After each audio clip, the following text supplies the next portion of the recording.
আজকে কি রান্না করছো? আজকে করছি মাছের ডিম দিয়ে আর কুমড়ো উচ্ছে আলু দিয়ে চচ্চড়ি। মাছের ডিম দিয়ে? হ্যাঁ হ্যাঁ। বাহ, এমনি উচ্ছে ভালো লাগে না খেতে, কিন্তু মাছের ডিম দিয়ে ভালো লাগে। হ্যাঁ ভালো লাগে তো। মাছের ডিমটা তো এমনিতেই সব তরকারিতে ভালো, খিচুড়ি তরকারিতে ভালো লাগে না। এবার কি দিচ্ছ? এই শুকনো লঙ্কা দিলাম, এবার পাঁচ ফোড়নটা এতে দিয়ে দিচ্ছি ফোড়ন দিয়ে এবারে পেঁয়াজ কাটা দিয়ে দেবো।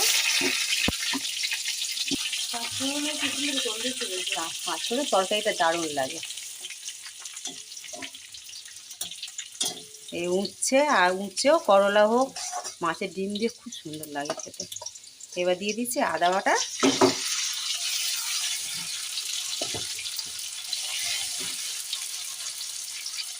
আর হলুদের গুঁড়ো দিয়ে দিচ্ছি।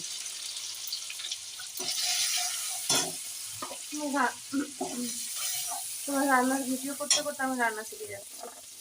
ভালো তো, জানিস না, শিখে যাচ্ছি, ভালো না? হ্যাঁ।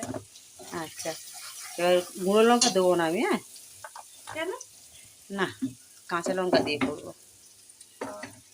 কাঁচা লঙ্কা কাঁচা লঙ্কার তরকারিটা খেতে ভালো না, উপকার। গুঁড়ো লঙ্কাতে কাঁচা লঙ্কাটাই উপকার বেশি। এবার দিয়ে দিচ্ছি স্বাদ মতো নুন। নুনটা দিয়ে কিছুক্ষণ মশলার সঙ্গে কষে নিয়ে এবারে আমি সবজিটা দিয়ে দেবো এর মধ্যে। এই উচ্ছে আলু আর কুমড়ো কেটে রেখেছিলাম, এই একসঙ্গে দিয়ে দিচ্ছি সব।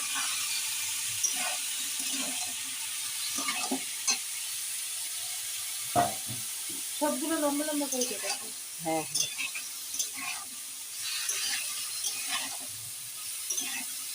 উচ্ছে আলু ভাজা করলেও মাছের ডিম দিলে ভালো লাগে এর সঙ্গে। হ্যাঁ, একদিন ভাজা করবো। হ্যাঁ, একদিন ভাজা করবো। মাছের ডিমটা তাহলে কখন দেবো? মাছের ডিমটা ভাজা আছে তো, ওই জন্য ওইটা পরে দেবো। কারণ এই কাঁচা থাকলে তেলের উপর দিয়ে দিতে হবে, একেবারে ওটা ভেজে রেখেছি বলে ওটা একটু পরে দেবো।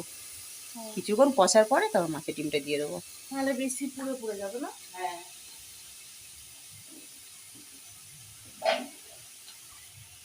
এতে আমি দুটো কাঁচা লঙ্কা চিড়ে দিয়ে দিচ্ছি। যারা গুঁড়ো লঙ্কা খায় গুঁড়ো লঙ্কা দিতে পারে, অসুবিধা নেই। ছুরি লাগবে না। ছুরি দিয়ে, খুন্তি দিয়ে হয়ে যাবে সব। ছুরি কাটতে ভুলে গেলে এইভাবে কেটে নেবে সবাই। হ্যাঁ হ্যাঁ। যদি কিছুক্ষণ আমি এটা কষে নেবো। এটা কতটা হলো? এই তো কষা হয়ে গেছে, এবারে মাছের ডিমটা দিয়ে দেবো এটা।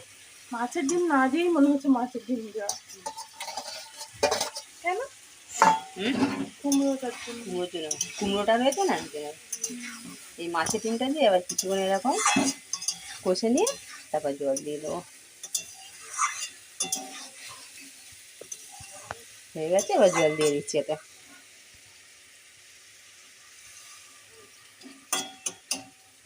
সামান্য জল দেবো, সিদ্ধ হয়ে গেছে, ঢাকা দিয়ে দিয়ে করেছি তো। এটা কতক্ষণ ঢাকা থাকবে?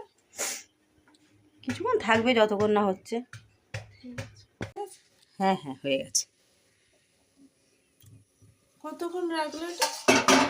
5-10 মিনিট। হ্যাঁ, ওরকমই হবে। শুকনো শুকনো হবে? হ্যাঁ হ্যাঁ, শুকনো শুকনো হবে।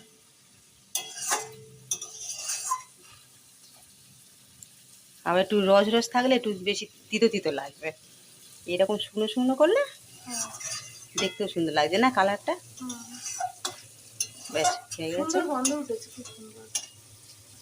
পাঁচ ফোড়নের জন্য। পাঁচ ফোড়নের সেন্টটা উঠেছে বেশি। তারপর শুকনো লঙ্কা দিয়ে মনে হয় করেছে। হ্যাঁ হ্যাঁ, শুকনো লঙ্কা দেওয়া আছে তো। ঠিক আছে, এবার হয়ে গেছে, নামিয়ে নিচ্ছি।